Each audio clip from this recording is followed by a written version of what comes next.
This is the Rookie Big Board. I'm your host, Matt Hicks, the FF Educator, back with John Lobb, the Gridiron Scholar, for our Senior Bowl wide receiver preview episode, part one. John, there are 16 wide receivers, some of the best in the class, heading down to Mobile. Examining the depth of this group is going to be really critical for understanding the draft class in general. And John, I'm not exaggerating when I say this week is huge for some of these wide receiver prospects. We will see guys rise rapidly up rankings, and we will see some guys hurt their draft stock as well. The Senior Bowl, John, for wide receivers may be the most valuable position in terms of draft capital. Why don't you start this episode by telling us a little bit about that historical context at the position? Yeah, I did a little bit of research, and last year, 106 Senior Bowl invites were drafted, Matt. That's 82% of the participants. Now, that includes all the positions, but that is a lot of players earning draft capital and playing in the NFL. Then I went back for the last 4 years at the wide receiver position. Who did we see who really increased their stock at the Senior Bowl? Last year, it was by far Christian Watson. Which we called. We liked him beforehand, and he was great in one-on-one drills. And he had that 6-week stretch this year in fantasy football of absolute goodness. 2021, Nico Collins. Remember, we had not seen him in COVID. He didn't play that year. He went down to the Senior Bowl. Josh Palmer, Tennessee. Kadarius Toney, Florida. Now, you can say what you want. He was a first-round pick. And even this year, Ben Skoranek, who I started in DFS twice this year, and I think I had to start him. I have a deep dynasty team with like 30-man rosters. So he was on the Senior Bowl. We saw him. 2020. I know you loved him. I loved him. Michael Pittman of USC. Oh, yeah. And Brandon Ayuk, who I was really in love with from Arizona State. And then 2019, look at these players, Matt. The star was Deebo Samuel. And you began to hear rumors about how good Deebo was in one-on-one drills at the Senior Bowl. But then you had Terry McLaurin at Ohio State, and he didn't have a great profile. But people who'd watched him, you saw him in one-on-one drills, you were impressed, at least I was. Jacoby Myers, who was the best wide receiver on New England this year. He was at the Senior Bowl. And Hunter Renfrow coming from Clemson. So the Senior Bowl gives us a lot of good players that we have to pay attention to for fantasy football, Matt. All right, if you're watching on YouTube, make sure you comment. Let us know which prospects you are most excited to see at the Senior Bowl. Give us the like, subscribe. After the Senior Bowl previews, John, it's rookie profile season, so you're going to want to make sure you're subscribed, whether you're watching on YouTube or listening on your favorite podcast platform. John, we're going to start here on the part one episode with Rasheed Rice. Now, it was 16 guys. We didn't want to cram them into one episode, so there wasn't a super clean way to break them down, but I roughly separated them. We have 7 guys who I think profile a little bit more as X receivers, which will be featured on today's episode. On the part 2 episode, guys that are a little bit more of that flanker or Z wide receiver. And then there's 7 of those guys, and then there's 2 slot guys. So we split them up. So we're going to finish each episode with a slot guy. Of course, NFL teams are going to move these guys around. It's not a clean projection, but we're just trying to, break them up into somewhat groups. So starting with Rasheed Rice here, I can tell you, John, from my Twitter timeline, from the YouTube comments I get, probably the most popular guy we're going to talk about on either one of these episodes, okay? Rice has sticky hands. He's a playmaker at all 3 levels. I love when the wide receivers can be difference makers at all 3 levels of the field. I love his ball tracking, John. I love his ability to extend his frame and go up and snag off target balls. I think that's why people love him, right? That's a feature that Twitter loves a lot, is the ability to go off target, go and get the balls. There's athleticism. I love his consistent body positioning. I think that's an underrated trait for a wide receiver when you're watching tape on them. A lot to like about Rasheed Rice. And John, you are the resident American Athletic Conference lover on this podcast, so I'm sure you have seen a lot of Rasheed Rice here over the last couple of years. Yeah, I'm really trying to temper my expectations because he played in the group of five, and we're going to talk about that in the second episode. So give that a listen, everyone, the difference between G5 and P5 prospects. The first thing you've noticed if you watch a lot of Rasheed Rice, Matt, you cannot ignore he has NFL size, 6'2", 203 pounds. He has the physical nature and the body of an X receiver, clearly a Z receiver. There's no question about that in my book. At SMU, he has played with some really good teammates, Matt. James Brochet, Reggie Roberson, and Danny Gray. So the numbers in the production model are good for the 4 years on campus, but he really doesn't explode until this season where you're like, oh my God, those numbers are ridiculously good. He was a 3-star recruit coming out of Texas. How many great players come out of Texas at the wide receiver position? So for a 3-star recruit at Texas, he ends up at a group of 5 program. He played well as a freshman, Matt. He wasn't like, he wasn't Keyshawn Boutte, but let's be fair, in a deep locker room, he had 25 catches and he averaged 16.1 yards per catch as a freshman. That's impressive. But I alluded to it. Last year, he finally exploded. 96 receptions, Matt, 1,355 yards, and 10 touchdowns. Look at the chart if you are watching us on YouTube. His aerial dominator was 35%. That is stupendous, Matt, for a wide receiver. 5 times he had over 9 catches in a game. He was peppered all the time with plethora of targets, and he secured the catch. He was AP All-American second team and All-AAC first team. In his career, he had 10 games with over 100 yards receiving. Matt, the production model likes him. 233 career receptions, 13.4 yards per catch. I like to see 15, but the locker room was deep and he wasn't always their home run hitter. Like him a lot, Matt. If he gets day 2 draft capital, Rasheed Rice will explode in dynasty rankings. He absolutely will. John, Puka Nacua is the top guy for me heading into Senior Bowl week. So he's the highest ranked guy that we're going to talk about in either one of these episodes. I think he has just as high of a ceiling as Rasheed Rice, if not higher. All right, looking at Puka here, he started his career at Washington, was underutilized in an offense that many people were underutilized in. Transfers to BYU, and he is a well-rounded playmaker. All right, he has all the traits you need to be a fantasy football impact player. He wins off the line of scrimmage with a nice step. He speeds up quickly, works along the sideline. He's 6'1", 210. So he works really well along the sidelines in and of focusing specifically on that part of his game. But then you add in really dynamic ability to make plays after the catch. BYU actually gave him the ball behind the line of scrimmage. He was taking handoffs from the running back, set as a running back here. Back to his pass catching ability, John. He's a great ball tracker. He's super athletic. So we're seeing this really versatile prospect. You mentioned Deebo Samuel saw his draft stock rise. I'm not one-to-one comparing him to Deebo Samuel, but I'm telling you right now, people will, all right? People will make that one-to-one comparison because he has a very similar skill set to Deebo in that way. And at the Senior Bowl, you mentioned it, those individual drills, you get to see players isolated. And I think one-on-one, Puka is going to make some defensive backs look absolutely silly.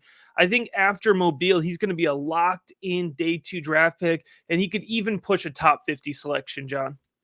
I agree with you, Matt. I like him a ton. Now, I do have Rice over Puka right now, but it's very close between the two young men. And I count BYU as a group of 5 program. The only Power 5 program of an independent school is Notre Dame. All the others are listed in my book under group of 5. And you mentioned Deebo Samuel. My friends, I watched way too much BYU football. One, I had Puka on all my college teams. And here's what was interesting this year. And I think you saw this on tape, and I saw it throughout the season, Matt. He carried the football 25 times for 209 yards.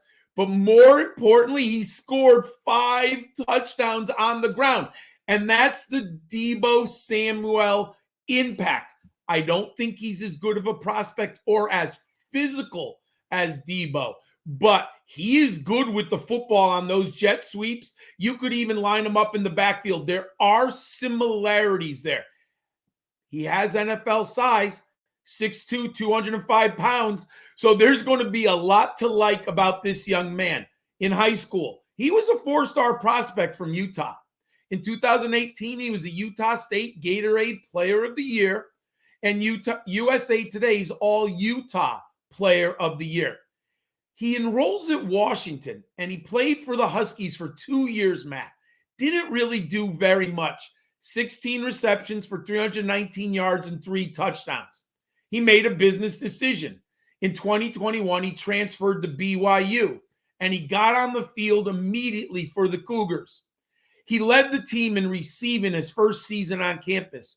43 receptions for 805 yards and 6 touchdowns. Matt, he averaged 8.7 yards per catch. He was a tremendous home run hitter.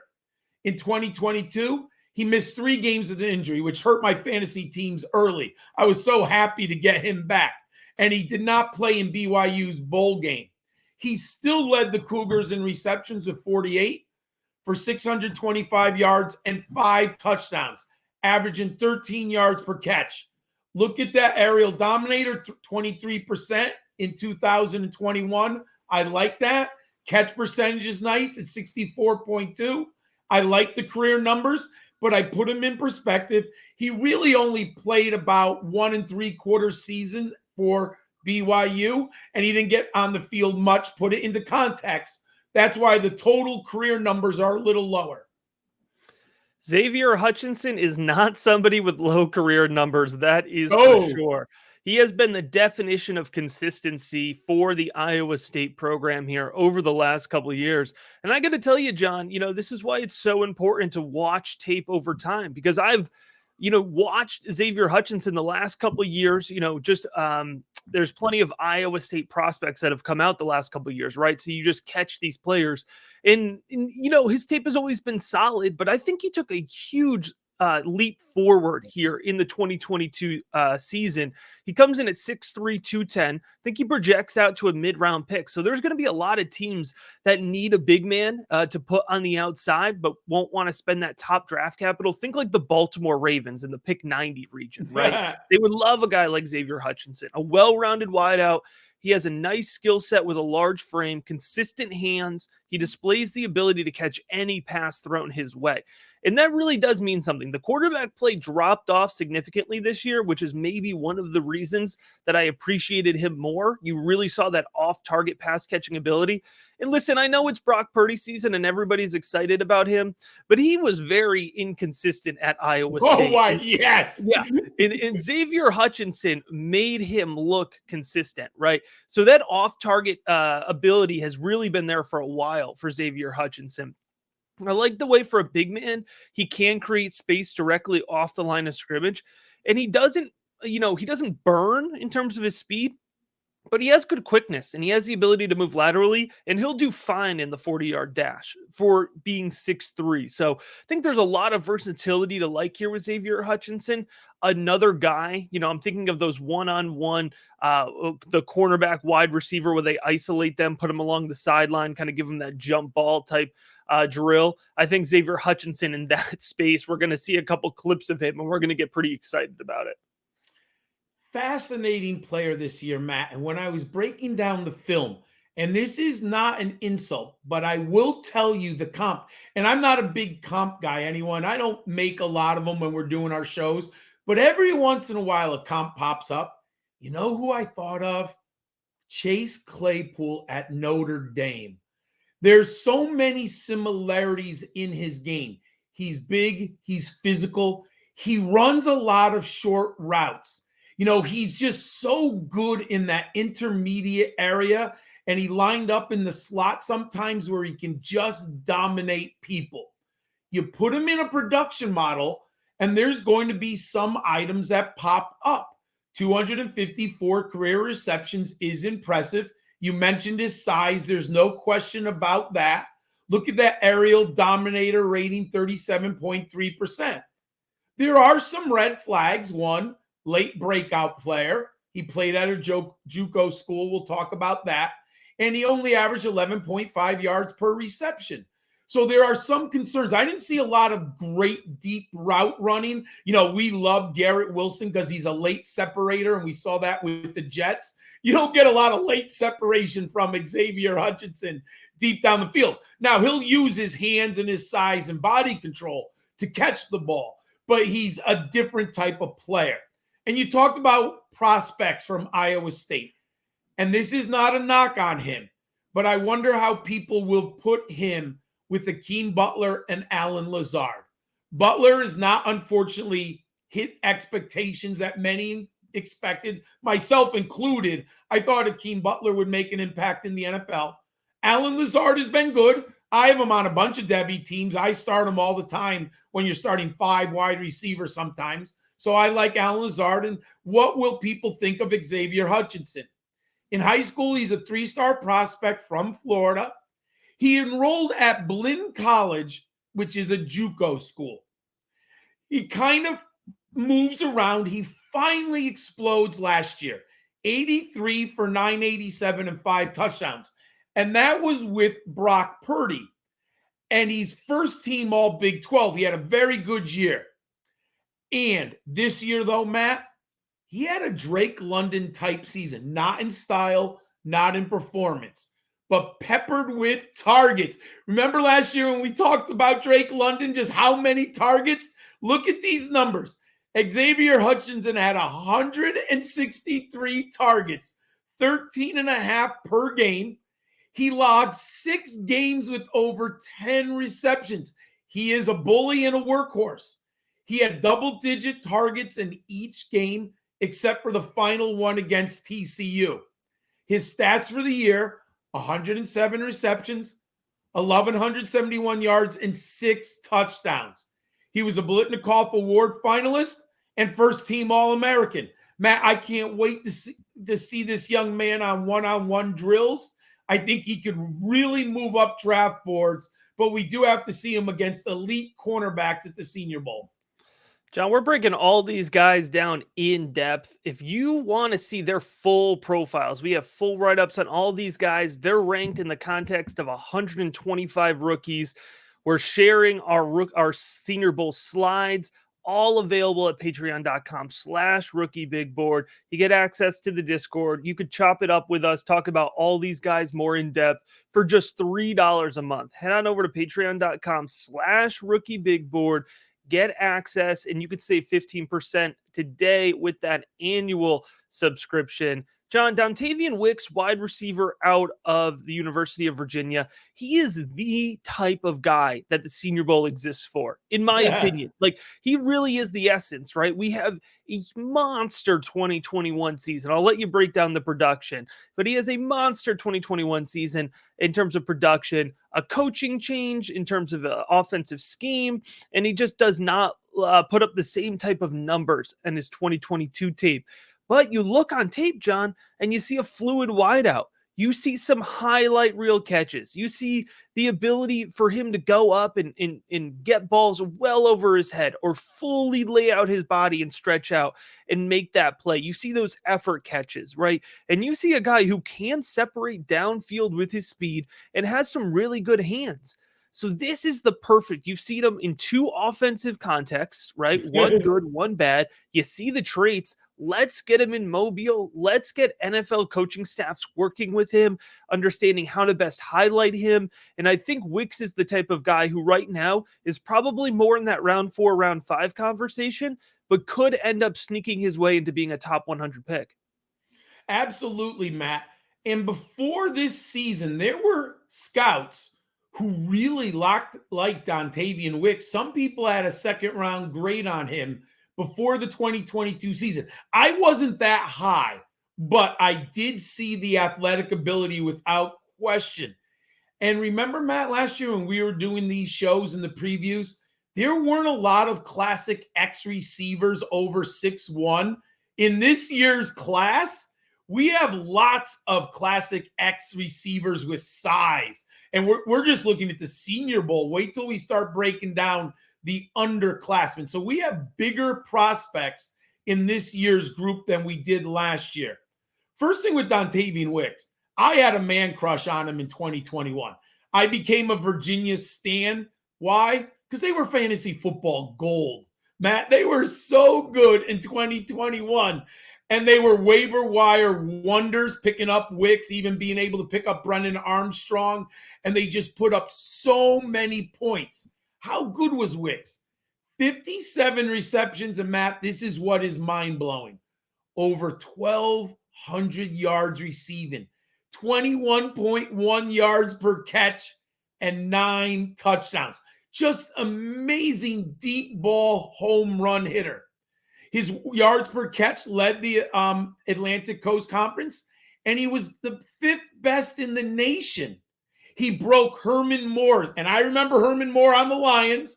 I remember playing Herman Moore in fantasy football. He broke his single season receiving yardage record at Virginia, which had been set in 1990. 6 times he surpassed 100 yards receiving, which tied a school mark. However, Matt, you mentioned it and you alluded to it. Head coach Bronco Mendenhall resigned, and they brought in offensive coach and Robert Anae left, who went to Syracuse. They brought in Tony Elliott from Clemson, and my worst college fantasy football nightmare occurred. I did not think that Tony Elliott would just sabotage the Cavaliers' offense, and Brennan Armstrong transferred this year to North Carolina State. Elliott went to a ground and pound offense when he had amazing wide receivers and a quarterback gunslinger. What did it do to Dontavian Wicks? Matt, the bottom fell out of this young man's stats. 30 receptions for 430 yards and 2 touchdowns. They absolutely hurt his career numbers, so production models are not going to like him. If you're a film guy, Matt, you're going to be impressed with the speed. And there are some catches, Matt, that when you watch him, you're like, oh my God, like contorting his body, kind of all out jumping like Superman and corralling the pass. Amazing. But then, Matt, he drops the easiest passes. He might have some of the worst hands in all of college football. And just be honest. He drops some balls that are so frustrating. So he's a conundrum from film guys, but athletically, size-wise, and home run-wise, I think he has a role in the NFL, Matt. All right, John, on to Jonathan Mingo, wide receiver out of Ole Miss here. Mingo's a really interesting guy, comes in at 6'2", 215, so in a similar build of these other wide receivers we're talking about. To me, though, with Mingo, there's a little bit more ability to move east-west, right? That lateral agility. He accelerates well downfield for his size, good ball tracking, all right, good handwork. He's not afraid to work in traffic, so he worked over the middle a lot, comfortable taking a hit, comfortable finding some space in tight coverage. So there's a lot to like about Mingo. I think he's just been an underrated guy, a consistent producer in that Ole Miss offense, and somebody who I think has the ability, probably still, is going to stay in that day 3 range, but in the right NFL landing spot, if volume's involved, he could be effective. Matt, I want to like Jonathan Mingo. I was so high on him at one point 2 years ago.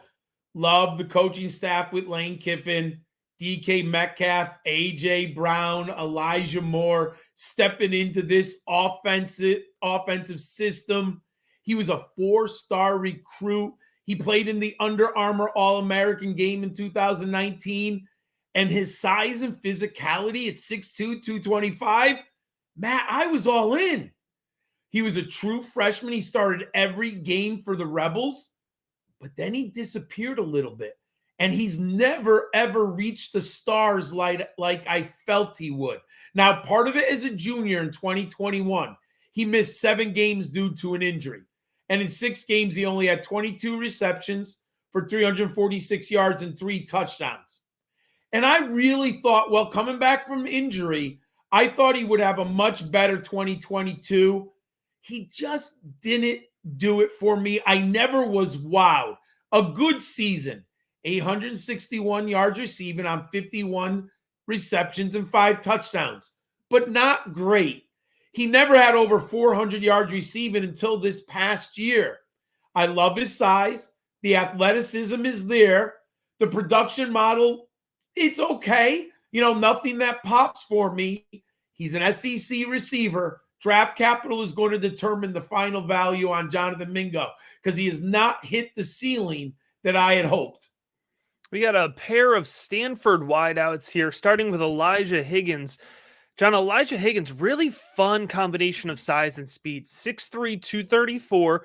And it's worth pointing out here that he is listed as a wide receiver for the Senior Bowl. However, the coaching staff has already indicated that he will also play some tight end during the week of the Senior Bowl. So we might see some positional versatility there with Elijah Higgins. Higgins is a fluid wideout for his frame. He works really well into space. Another guy that can compete and win at all 3 levels of the field. I like his hands. I like his ability to shake defenders. And I like his ability to gain yards after the catch. Stanford used him creatively, so it makes sense that the Senior Bowl staff wants to do the same. He took handoffs. They moved him all around the field. So they really got this guy involved. And again, 6'3", 230-something pounds, right? There's a rawness with Higgins. His route running is still raw. It's rounded. It's not super well developed in terms of diversity of routes here. And he will struggle with body positioning and contested catch situations at times. I think this is a classic definition of somebody who was underdeveloped at Stanford. He was underutilized. We're going to talk about his stats. We'll talk about Michael Wilson's stats as well. It was difficult for these guys to really put up production. So if you're a numbers person, you're not going to like Higgins or Wilson. But I think it's important to keep in mind that the Stanford offense did not work well. And yes, you should read into that for any Tanner McKee analysis you want.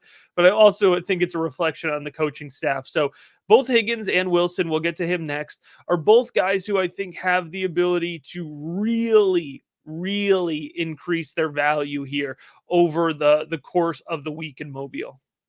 Matt, it's such a great lead into what I have at the very top of my notebook here. We've got to place both these young men into context. And what does that mean? They played in a run-based offense under Coach David Shaw. Yet, they did catch passes from an NFL-level prospect, Tanner McKee, and we'll be discussing him later on. But you have to look at the production model and understand that this offense is a rock star for the running backs, not for the wide receiver position. He's a 4-star recruit from Bowie, Texas, and Prep Star Dream Team member. He was named the Bruce Feldman's freak list at number 32, so the athletic ability is clearly there. He didn't earn a ton of playing time until he was a junior, and in 2021 he was second on the team with 44 receptions for 502 yards and 4 touchdowns. As a senior last year, he paced the team in receiving with 59 receptions for 704 yards and 2 touchdowns. The numbers are not going to pop in the production model. If you're looking at home, he has a 23% aerial dominator and only 119 receptions. But what I like about him, I think you can line him up in the slot and down on the outside. And the fact that someone is going to put him at tight end at the Senior Bowl at 6'3", 235, that means they saw things that both you and I probably saw on film, that he's so good from the slot, he just dominated opponents. So maybe you put him at tight end with an extra 10 pounds on him. All right, and his teammate Michael Wilson here. Wilson, a little bit smaller of a frame, 6'2", 209 here, but still a really effective player in his own right. Quick moving wideout. He covers a lot of space before and after the catch. So I could see an NFL team wanting to add him in those mid rounds in day 3 just as a kind of another weapon in their offense. He has some twitch to his game post-catch. He shows the ability to beat defensive backs when he's given space. And again, you look at a guy who's in an offense. It's so important. I get this question all the time. How do you evaluate guys in the context of an offense? Well, I just said Stanford struggled to be efficient. It struggled to create space. So when you have guys like Michael Wilson who can create space even under difficult situations, that to me, it speaks volumes to how he could be utilized in the NFL. That's how we have to try to project forward sometimes, and why, again, it can be so helpful to see these guys in a showcase situation. So I'm excited to see Michael Wilson. He runs a little bit of a simple route tree, but again, I really think that's a result of the offense, and I think he could be a well-developed guy. Maybe it takes him a year or two to really break out in the NFL, but I can see him hanging around that 53-man roster for a while. Oh, there's no question about that. And Matt, if everyone wants to know about this young man, there's a great interview from the Stanford Athletic Department where he talks about his injuries and his journey. Matt, this is one of the most impressive young men I have seen in an interview. I teach in high schools. I teach in a community college. I talk to young men all the time. Michael Wilson is an outstanding human being and a very impressive person. And a football team will like that young man in their locker room. He was a 4-star recruit, and he was a 2-time Chaminade Male Athlete of the Year. And in his junior, senior seasons of high school, Matt, 126 receptions for over 2,400 yards and 24 touchdowns. He will not pop in any production model because of the system and the limits on catches that he had. But we must look at him from a skills and size analysis. 6'2", 209 pounds. He has NFL traits, Matt. He suffered a season-ending injury in 2020, which also hurts his career stats. But he was named the Team Technician of the Year winner. He is a good route runner, but he's limited by the scheme at Stanford. He only played 4 games in 2021, coming back from the injury, but his teammates named him team captain in 2022. He was a 3-time All Pac-12 academic honor roll. This young man is impressive. I think he goes on day 3 late, round 6 or 7, and he'll be hanging around NFL rosters for a long time, Matt. All right, John, finishing it up with our slot receiver of the episode. We're going to go with Trey Palmer out of Nebraska. Folks might remember Trey Palmer started his journey at LSU, transferred to Nebraska here. I think there's a lot to like about Trey Palmer, especially from an NFL context. I think Trey Palmer is going to be a valuable piece of an offense. I think we probably have to proceed with realistic expectations in terms of what a traditional slot receiver can put out for fantasy football output. And Palmer is your traditional slot receiver. So, it's not this big slot that's become very popular in the NFL and we love for fantasy purposes. He's going to pretty much work the bottom third of the field, right? So we're talking 5 to 10 to 12 yards off the line of scrimmage, really looking at Trey Palmer running an effective out route, running an effective drag. He's got a good curl route. Okay. He's sure-handed. And if you put that ball on target, he's going to catch that ball.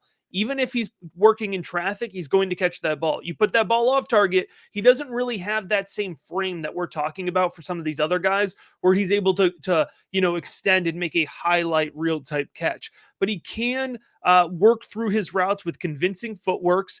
He doesn't allow DBs to jump his routes. I talked about, when I mentioned that ability to work in traffic, he's gonna win that ball. He's aggressive. He fights for it. He has good body positioning.